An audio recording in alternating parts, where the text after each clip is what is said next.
A storm was brewing, a war unlike any other, a clash of 9 kings. 4 mighty rulers from the east marched westward with their vast armies to crush the rebellion of the 5 kings of Sodom and Gomorrah.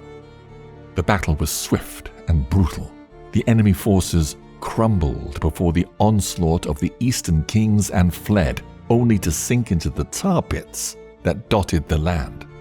The kings of Sodom and Gomorrah abandoned their men, disappearing into the wilderness while the victors plundered their cities. They took gold, cattle, slaves, and among their captives was Lot, the nephew of Abram. A lone survivor fled to Hebron, bringing word of the disaster. And without hesitation, Abram armed his household. 318 men followed Abram into war, and with this small but mighty band, he pursued the armies of the east and destroyed them. Even Kedorlaomer, the conqueror of giants, the breaker of cities, fled before Abram's wrath. The eastern kings scattered, and their plunder was left behind. Abram gathered the spoils of war and freed his nephew Lot before turning back toward Canaan. The defeated kings thanked Abram in amazement and begged him to take a portion of the plunder he had recovered. But he refused. He had not defeated the armies through his own strength, but with the might of the Lord. Without taking so much as a shoestring, Abram returned home. And God renewed his covenant with Abram, promising him descendants that would match the stars in number because of his obedience and faith. But these words sounded bitter to Sarai, who had not been able to conceive a child. After years of waiting and sorrow, she offered Hagar, the Pharaoh's daughter, who had been given her as a handmaid, to be Abram's second wife and bear them children. Hagar fell pregnant soon after. But achieving what Sarai could not do for so long inflated her pride, as she believed that God favored her over her mistress. Sarai grew jealous over her pregnancy, and the tension between them escalated until Hagar fled into the wilderness. An angel of the Lord found her by a well and persuaded her to return and submit herself to Sarai, for she would bear a son, Ishmael, who would go on to father a great nation.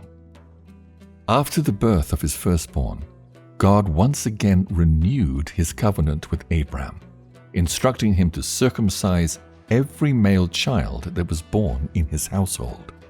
He also gave Abram and Sarai new names, Abraham and Sarah. And Abraham did as he was commanded, circumcising every man and male child, including his son Ishmael, who was now 13. While he recovered from the pain, God sent 3 angels to him in the form of men, whom he greeted with kindness and humility, begging them to eat at his table. In return for his hospitality, the angels promised that Sarah would give birth to a son. But although Abraham's heart was pure and upright with God, in the nearby land of Sodom and Gomorrah, wickedness and evil had taken root in every form. Neighbors would lay with each other's wives and daughters.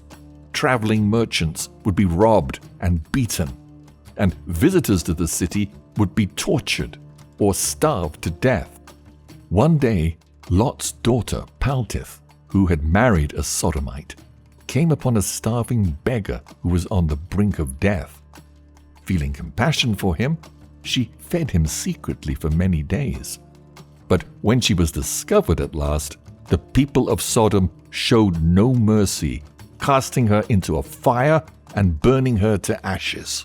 God saw the great evil that had spread in Sodom and Gomorrah and determined to put an end to their wicked ways.